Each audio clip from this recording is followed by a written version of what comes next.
So the first one is in a world where we struggle to find sustainability in every aspect, what is your perspective on the sustainability of making art objects and art fairs, for the market? I mean, is that something that you can just talk about a little bit? Yes, this is a very important and very topic question. Thank you for whoever made this question. Yeah, there are many layers as it comes to the sustainable dimension of the arts. Again, if you're talking about like the method dimension, which is like your attitude, how to do that, that's what we just were discussing. This work in Estonia, which I just mentioned, was actually considered by the World Bank as being the one sustainable sculpture. And what does that mean? It is something which is based on a different time culture, because it has something to do which creates improvement, or something which has to do with long-lasting kind of things, a time culture which is different, and you have to trust in this, because we're living in a very, very busy time, and everything has to be fast and better today than tomorrow, and so on. So trusting in this kind of development, this is something which has to do with sustainability, very much so,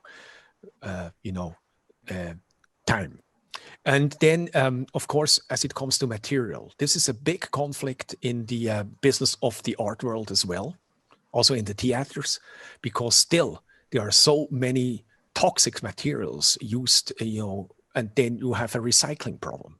You have an exhibition and you use this or canned stuff, and then, oh, hell, what I'm doing with this after the show, so it's kind of, so my point is to think about what kind of materials you use,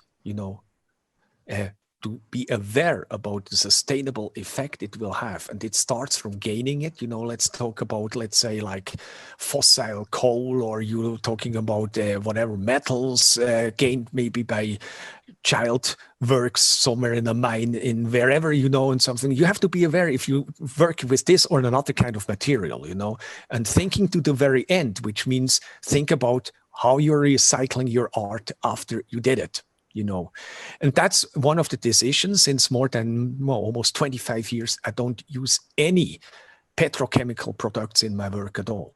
That's why, referring to the herbs and to plants like lichens or stuff, I produce all my materials by myself.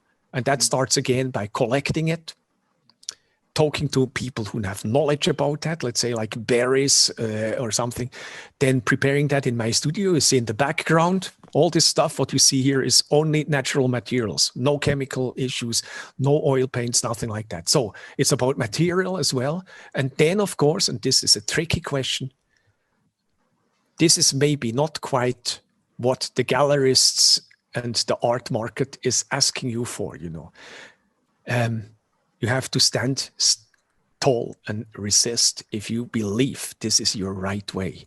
One of the questions coming up to me is always, George, using blueberry sap on your works, I mean, can you still see something after 10 years, or something like that? And yes, of course you do, but it's part of it that something is sort of like in a dynamic process changing.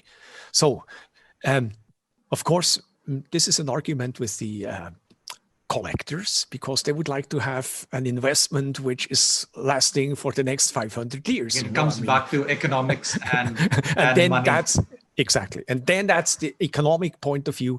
And I would just, not to moralize it, but I would like to say, let's be sensitive about these issues, because if you're talking about sustainability issues, we're talking about Agenda 2030, the SDG goals, about our responsibility for the future generations, then we have, as artists, to be just as sensitive about using materials as what we asking the energy industry, or what we're asking the car industry, or whatever pharma industry or something like that, because we always point on them. So I think, we have to also be critical to our own methods.